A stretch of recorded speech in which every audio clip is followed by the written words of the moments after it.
Bonjour, je m'appelle Jean-Christian Singer. Actuellement, je dirige mon studio de design graphique qui s'appelle Exatypo. Je suis basé à Annecy, juste à côté d'Annecy, en Haute-Savoie. Et en fait, je suis un ancien élève de la SAE. J'ai réalisé une formation ici de multimédia producer, pardon, et j'étais issu de la promotion 2001. En fait, moi, quand j'ai créé ce studio, enfin ça fait un peu pompeux, studio ou atelier de création graphique, j'ai une grande affinité avec le monde du print, ce qui peut paraître surprenant aujourd'hui puisque on a tendance à vouloir nous faire croire que le print est en train de mourir et que le web va tout supplanter. Mais en fait, il y a encore énormément de dossiers dans le domaine du print, donc moi je suis plutôt spécialisé là-dedans. La base de mon métier, c'est vraiment d'être directeur artistique. Donc, je crée des identités visuelles, donc des logos, des ambiances graphiques, et ensuite que je vais décliner sur différents supports, mais essentiellement des supports print. Mes clients aujourd'hui, je travaille beaucoup avec une maison d'édition parisienne qui est spécialisée dans l'optique lunetterie. Donc je réalise des magazines pour les opticiens, mais aussi des livres, des beaux livres, des documents de cours dans le domaine de l'optique. Et j'ai également, dans ma région de Haute-Savoie, des clients pour lesquels je réalise, pareil, des beaux livres sur des entreprises, par exemple, ou des magazines pour des stations de ski, dans l'industrie, dans le tourisme, dans différents secteurs. Alors aujourd'hui, la SAE m'a demandé de venir pour déjà donner un peu le témoignage d'un ancien de l'école qui est dans la vie active. Donc moi, comme j'ai fait la formation en 2001, ça fait plus de 10 ans que je travaille dans ce domaine du multimédia. Et l'idée, c'était de faire deux présentations. D'abord, d'expliquer un peu ce qu'est aujourd'hui mon parcours, depuis ma vie professionnelle précédente, la formation à la SAE, et puis mon parcours actuel en termes de design graphique. Et puis la deuxième étape, l'après-midi, c'était plutôt de donner un peu des trucs et astuces, d'expliquer aux étudiants comment allait se passer leur future vie professionnelle de graphiste, depuis la toute première étape qui consiste à rencontrer un client pour la première fois, jusqu'à la livraison finale d'un dossier avec toutes les étapes que ça comprend, de devis, de budget, de rédaction de cahier des charges, de réalisation des produits, jusqu'à la livraison finale. Moi, le multimédia, j'y travaille depuis une dizaine d'années. Au préalable, j'avais une formation plutôt en informatique électronique et puis j'ai fait une école de commerce. Et en fait, pendant 10 ans, j'ai travaillé dans le secteur de l'industrie des télécommunications. Donc j'ai notamment travaillé pour un groupe danois qui fabriquait des solutions pour superviser les réseaux de télécom. Donc c'était assez technique. Moi j'avais un job plutôt commercial et marketing, donc ce qui était très intéressant.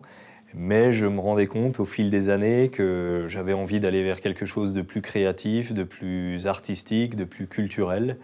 Et donc aux alentours de la trentaine, j'ai pas fait ma crise à 50 ans ni à 40 ans, mais à 30 ans, je me suis dit tiens, il faut que je change de vie parce que de faire uniquement des réunions, des déplacements, de la gestion de problèmes, de la gestion de projets, ça commençait un petit peu à peser. Et voilà, j'avais vraiment envie d'aller vers autre chose. J'ai toujours fait de la photographie, j'ai toujours adoré les beaux documents, la typographie. Et je me suis dit, tiens, la création multimédia, c'est un secteur qui m'intéresse. Donc à l'époque, j'habitais en région parisienne, donc j'ai regardé un petit peu ce qu'il y avait comme école. Et puis la SAE m'a tout de suite séduite, déjà parce que c'est une école qui avait une grande antériorité. Donc je me suis dit, voilà, une école qui existe depuis tant d'années, présente dans de nombreux pays au monde, donc a priori ça ne peut que être sérieux, sinon il y a longtemps qu'ils auraient disparu. Et puis en visitant les locaux et en rencontrant le professeur principal à l'époque qui s'occupait de la section multimédia, je me suis dit, voilà, ça c'est une ambiance dans laquelle j'ai envie de venir étudier. Et donc en 2000, je suis arrivé ici et donc j'ai suivi la formation, comme je le disais, de multimédia producer, donc qui durait 1 an. Et ce qui m'intéressait vraiment dans cette formation, c'est que c'était très polyvalent. Donc il y avait un module plutôt print, un module orienté web, un module orienté CD-ROM programmation, un module 3D et puis un module audio. Donc je me suis dit, voilà, après une année de formation, en ayant toute cette palette, je pense que je suis à même d'attaquer le monde du multimédia. Un point fondamental sur lequel on a vraiment insisté durant toute la journée, alors ça peut paraître un lieu commun de dire, mais d'être professionnel vis-à-vis de son client. Et être professionnel, ça veut dire quoi? Eh ben, ça veut dire maîtriser une multitude de petits détails, c'est-à-dire du tout premier entretien où évidemment on va être à l'heure, on va avoir ciré ses chaussures, on va s'exprimer correctement. Ça a encore une fois l'air d'être un lieu commun, mais finalement on se rend compte que pour beaucoup c'est pas forcément acquis, surtout quand on est jeune, qu'on sort de l'école. Et puis après, c'est tout au long du processus d'un projet avec un client, à chaque étape, vraiment de faire attention aux moindres détails. Quand on va présenter une maquette à un client, on ne se contente pas de lui amener un petit tirage papier, un peu de travers. Voilà, on fait un beau document, on met son logo, on met une référence, on met une date. On essaye à toutes les étapes vraiment de donner une image professionnelle le plus possible. Et notamment, quand on va se présenter à un client, la moindre des choses, c'est d'arriver avec un book papier qui tient la route, assez grand format. Il faut également avoir un site internet, même quand on sort de l'école. Même si on n'a pas travaillé avant, on a quand même, durant la formation à la SAE, on a quand même beaucoup de travaux pratiques, on a beaucoup de choses concrètes à montrer. Donc si on a été un élève, je dirais un peu studieux, on a largement de la matière à la fin de la formation pour déjà montrer et justifier quelque part d'une première expérience.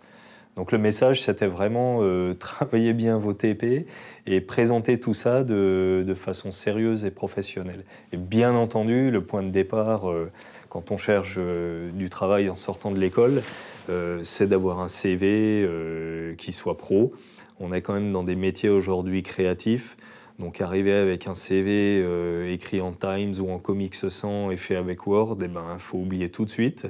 Il y a une phrase que je déteste, c'est « les cordonniers sont les plus mal chaussés ». Non, au contraire, quand on est dans un job créatif, il faut qu'on ait un CV qui soit vraiment pro, qui soit créatif, sans pour autant aller dans des grands délires artistiques, mais au moins voilà, sortir du lot, se démarquer.